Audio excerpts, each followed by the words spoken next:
Thomas Sankara was born on December 21, 1949 in Yako, a small town in what was then called Upper Volta.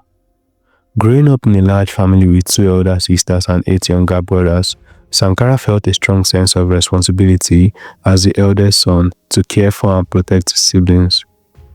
His early years were spent in Gawa, a town in the humid southwest, to which his father was transferred as an auxiliary jandarm. Sankara's family resided in a brick house on a scenic hill in Gawa, where other jandarm family also lived. However, as he began primary school, Thomas interacted with local children, sitting alongside them in class and playing together, which broadened his understanding of their lives and the world beyond his immediate surroundings. In the 1950s, Upper Volta was still a colony of France. The territory had initially been conquered by the French army contingent in 1895 and 96 when they drove the Mosi Emperor from Ouagadougou. It took several more years for them to conquer the Bobo, Samo, Lobi, Gurunsi, and other tribes in the region.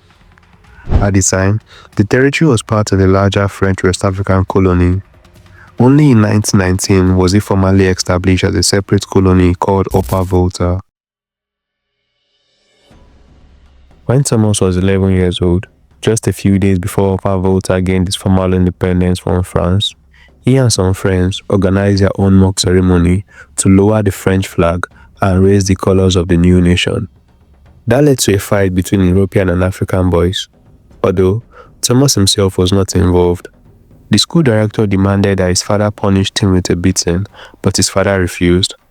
Most of the time, Thomas applied himself seriously to his schoolwork, excelling in maths and French. He went to church often, participated in a church scout troop, and devoted his time to religious studies.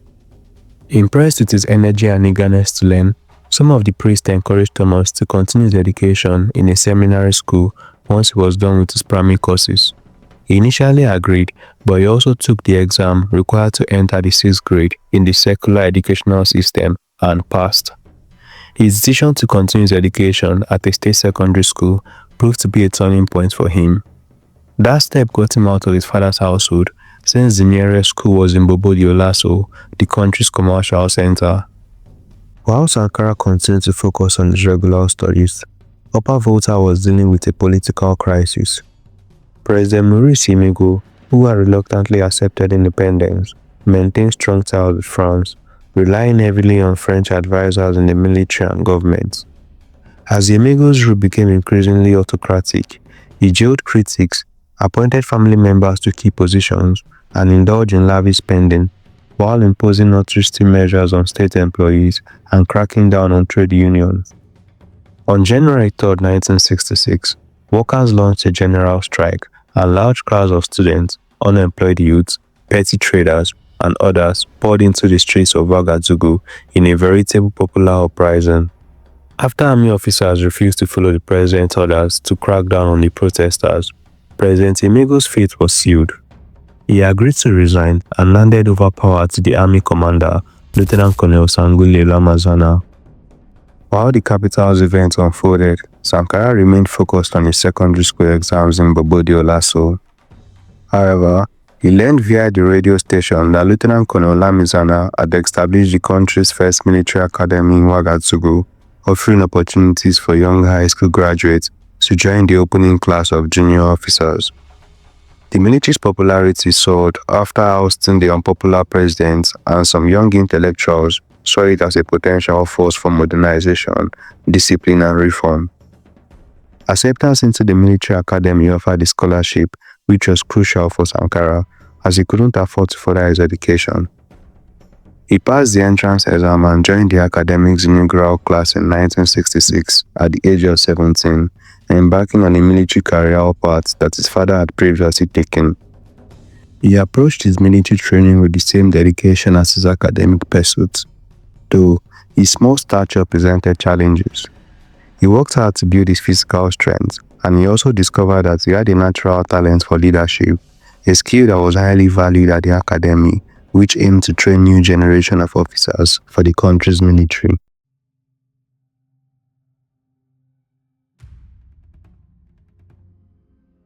The military academy offered a well-rounded education, with civilian professors teaching social sciences, including history and geography. Adama Toure, the academic director, was one of such influential instructors, though Toure held progressive views, but he was cautious about expressing them openly in the conservative environment. His affiliation with the African Independence Party, which was a Marxist group operating in secret, remained hidden until much later.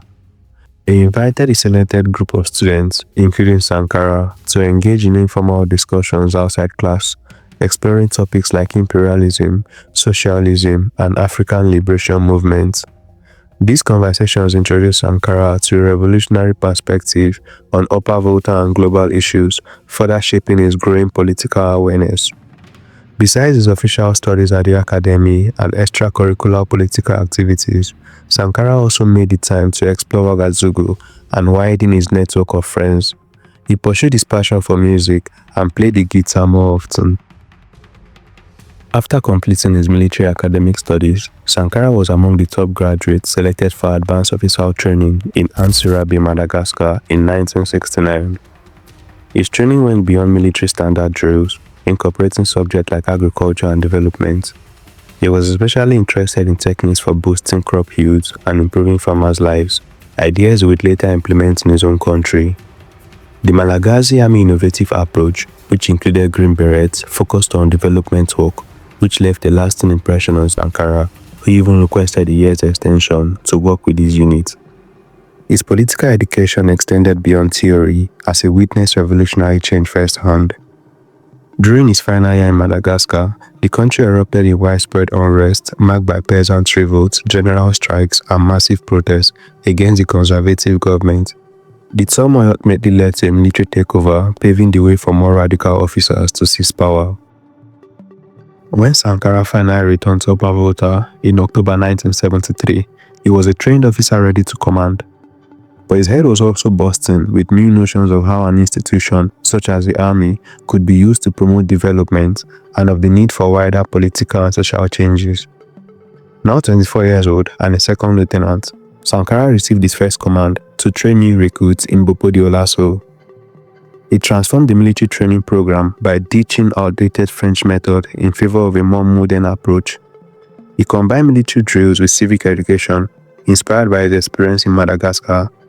On Saturdays, recruits attended classes on topics like citizen rights, duties, and governance, while Sundays were reserved for sports. Initially, the recruits resisted, but soon they grew engaged in the discussions.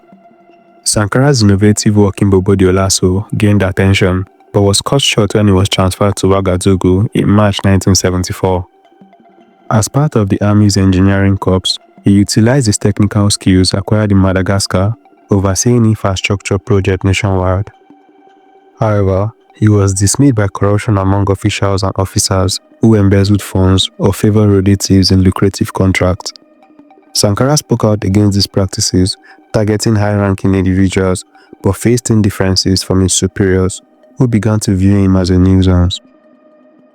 In December 1974, a brief border war between Upper Volta and Mali erupted, sparked by a long-standing dispute over a contested region.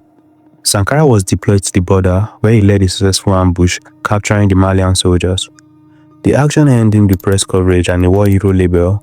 However, Sankara himself never touted this image, privately viewing the conflict as a senseless clash between two impoverished nations driven by arbitrary colonial borders rather than genuine interests. In 1976, President Lamizana appointed Sankara, now a full lieutenant, to lead a new National Commando Training Center in Po, near the Ghanaian border. Over the next 4 years, Sankara developed innovative training programs, building on his earlier work in Bopo-Dioulasso. As the center's commander, Sankara was able to work independently, shaping the future of the country's special forces. He also prioritized civic education and intellectual development for his soldiers, but faced challenges in Po's resource-scarce environment. Despite the limited resources in Po, he sourced books from Ouagadougou and encouraged intellectual exploration. Sankara also initiated community projects, fostering a sense of social responsibility among his troops. They partnered with NGOs to build wells, and Sankara even helped establish the band, contributing his own guitar skills. The Mrs. Band of Po became a local favorite, performing at weekend dances and events, which brought soldiers and civilians together through music. Since Po was less than 100 miles from the capital, Sankara was able to travel there regularly, both to meet his army superiors and to see his friends. It was during this time that he met Mariam Sameh and they began a romance that led to marriage in 1979. Their simple wedding ceremony took place in a small Catholic church. 2 years later, in August 1981, Mariam gave birth to their first child, Philip, marking a new chapter in Sankara's life. Despite his military and family commitments, Sankara was deeply troubled by Upper Volta's dire condition. The country was one of the world's poorest, with a per capita income of just $210 in 1980. Most of the 7 million population lived in rural areas, struggling with illiteracy, limited access to education, and recurring hunger due to droughts and poor agriculture.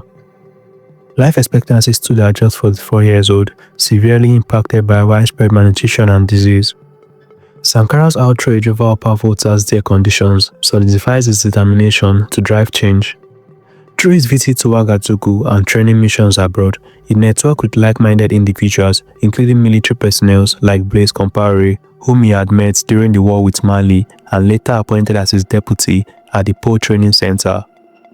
Sankara also connected with civilians from various leftist groups, laying the groundwork for a potential revolution. As Sankara watched the country's unrest escalate, he felt the winds of change stirring. The old political elite was in disarray, and strikes and corruption scandals fueled the public anger. But Sankara's experience and study of revolutions taught him patience. He bided his time, gathering strength and allies rather than rushing into action.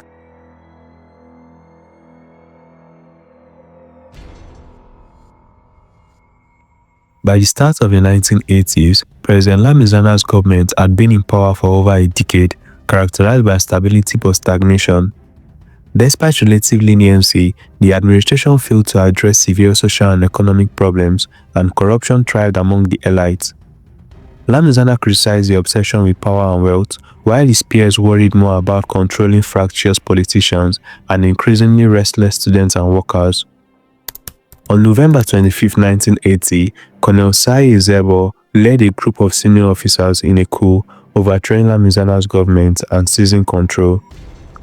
The Military Committee for the Enhancement of National Progress dissolved the National Assembly, suspended political parties, and detained key officials.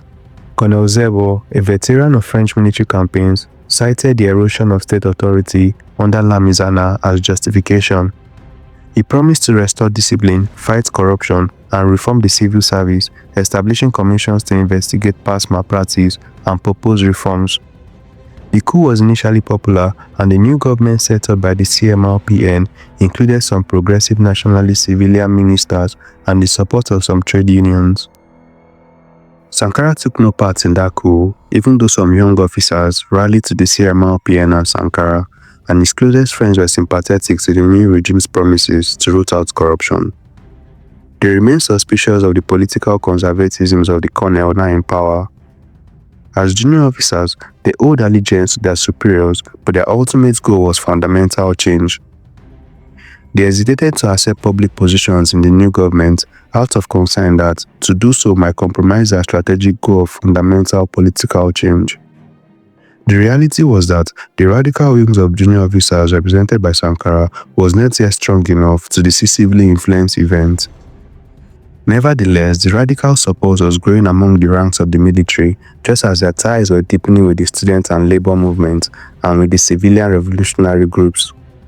For the officers of the CMRPN, whose early popularity soon began to fade away, this support was a political asset that could shore up their hold on power. They embarked on a game of seduction to draw in the young radicals. Recognizing Sankara's military skills and growing influence, he was promoted to captain and appointed head of the Army's Operational Division in January 1981. He was then asked to take on a ministerial position in the government, but he refused. Quoting in a letter to Zebo his personal free and conscious decision to not accept any political post. Some of his civilian revolutionary friends agreed with that decision. Others urged Sankara to take up the offer, arguing that outright rejection could expose him and his comrades to retaliation. However, after negotiations, he reluctantly accepted the information ministry post, setting two conditions. that his deputy at the Commando Training Center in Po, Blaise Compaoré, take over as his commander, and that he, Sankara, will serve as a minister for only 2 months until a replacement could be found, although his tenure ultimately stretched to 7 months. On September 13, 1981, Sankara took on his first official role as a government minister. Despite viewing it as temporary, he approached his duties with characteristic seriousness and attention to detail. He assembled a team, including his old friend from secondary school, Fidelio, and several promising young journalists to help him oversee the state media. From day one, Sankara functioned like no other government minister up to that time. With a flair for the dramatic gesture, he pedaled to work each day on a bicycle rather than drive a state-issued car. The sight of a cabinet minister bouncing along Ouagadougou's dusty streets, just like other civilians, sent a clear message of the kind of public servant he intended to be. While all this was happening, political and social tensions in the country were again sharpening, while the CMRPN's promises to clamp down on corruption and profiteering proved to be of limited substance. His reaction to political dissenters took on a much harder edge. Outspoken student activists were detained as labor unions continued to demand for better living and working conditions. The authority responded by suspending the right to strike, dissolving the most militant of the union federations, and ordering the arrest of his central leaders, including Sumin Ture, one of Sankara's secondary school friends. Though, Ture was reported to have evaded arrest by fleeing to Po on a bike. In response to the CMRPN's growing authoritarianism, Sankara and some fellow radical officers secretly mobilized within the military and with students and union allies, laying the groundwork for potential resistance. Sankara also decided that the time had come to end his participation in the government, since the CMRPN had ignored his earlier request to be relieved of his functions. He finally took the initiative himself. He made a dramatic exit from the government on April 12, 1982, resigning live on radio during a conference on African cinema with President Zebo in attendance. In his letter and speech, he lambasted the CMRPN's elitist nature and prioritization of minority interests. He concluded his speech with a powerful call for freedom of expression, warning against silencing the people. The senior officers reacted promptly by arresting Sankara. They also demoted him in rank and deported him to a military camp in the western town of Dedougou. Sankara's public dissent marked a breaking point between the CMRPN's conservative leadership and radical junior officers. The split widened further during the review assembly 3 days after Sankara's exit, leading to the resignation from the CMRPNs of Compaoré and Henry Zongo, another captain close to Sankara. They too were exiled to remote military bases. Despite communication challenges, Sankara's network remained active through the sporadic contact and new leaders. Embodied by the CMRPN's isolation, they were approached by Zebo's rival about joining a potential coup. However, Sankara argued against a purely military takeover, believing it wouldn't drive meaningful change without a clear political platform and civilian support. On the 7th of November 1982, a group of officers led by Commander Gabriel Sumen Urian overthrew Zebo's government and established the Council for the Welfare of the People. Sankara himself happened to be in Ouagadougou at the time of the coup, having received permission to visit his family after the birth of his second son just a few weeks earlier. His presence in the capital fueled inaccurate rumors that he had been a key force behind the coup. Given the leadership vacuum in the CSP, some of his supporters did in fact put forward his name for the presidency, which he declined. After other nominations were blocked due to concerns over conservative leanings, Jean-Baptiste Ouedraogo, a relatively unknown army doctor, was then chosen as a compromise candidate for president. The revolutionary junior officers gained unprecedented influence within the CSP. One of the body's first acts was to restore Sankara, Compaoré and Zongo to their previous ranks as captain. On January 10, 1983, an extraordinary assembly of the CSP acknowledged Sankara's growing political standing by naming him Prime Minister. This time, he readily accepted. He then became the official number 2 to President Ouedraogo and, more importantly, was in charge of coordinating the day-to-day work of various ministers. During his oath-taking ceremony on February 1st, Sankara pledged to serve the people, prioritizing the interests of workers, peasants, students, and democratic organizations. He emphasized that freedom shouldn't enable exploitations or corruption, and called on state officials to connect with ordinary citizens, lead by example, and uphold values of integrity and hard work. As Prime Minister, Sankara had his first opportunity to represent his country on the world stage. His official visit to Libya in February sparked international attention and controversy. Despite concerns from Western powers and neighboring countries, Sankara received a warm welcome from Muammar Gaddafi, who pledged significant aid. The visit drew criticisms and accusations that Sankara was aligned with the Libya's president. Sankara also represented Upper Volta at a summit meeting of the developing countries in New Delhi.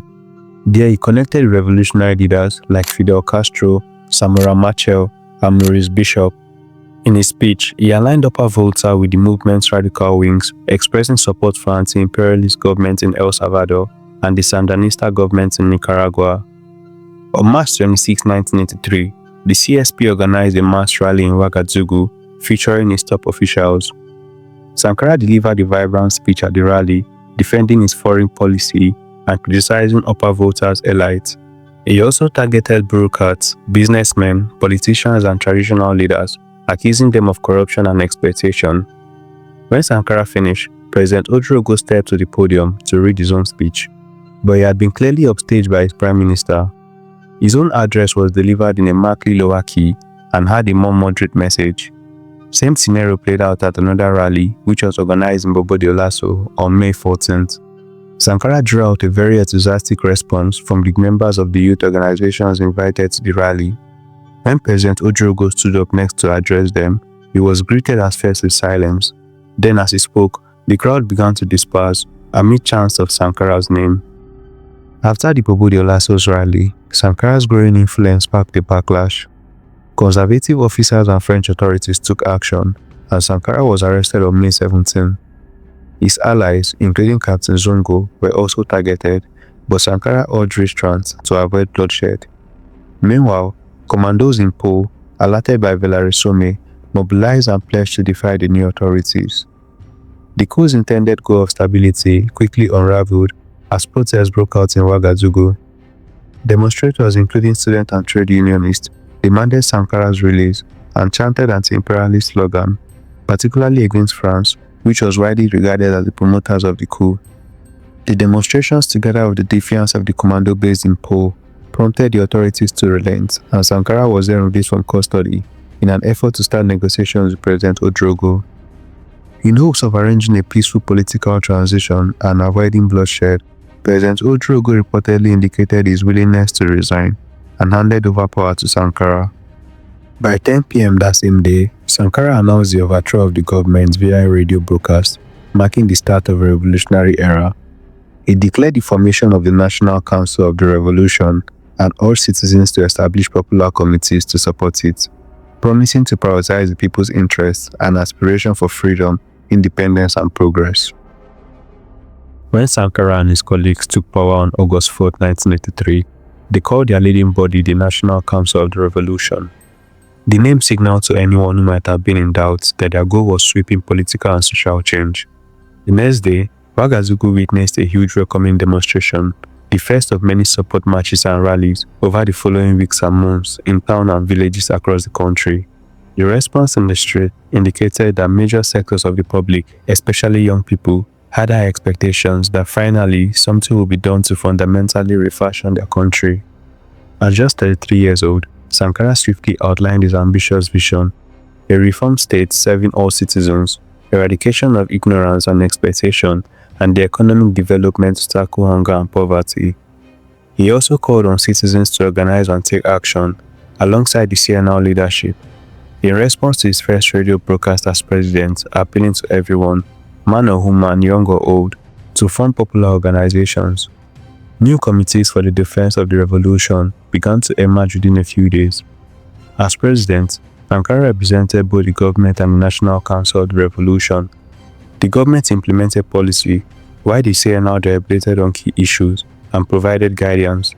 Although the CNL membership was secret, Sankara's influence was paramount, and his charisma made him the public face of the revolution. This video is actually divided into two parts. In my next video, I'll be talking about Sankara's leadership on Upper Volta and how he managed to rule the country for 4 years before his assassination on October 15, 1987. Thank you for watching. Kindly subscribe to this channel for more documentary videos.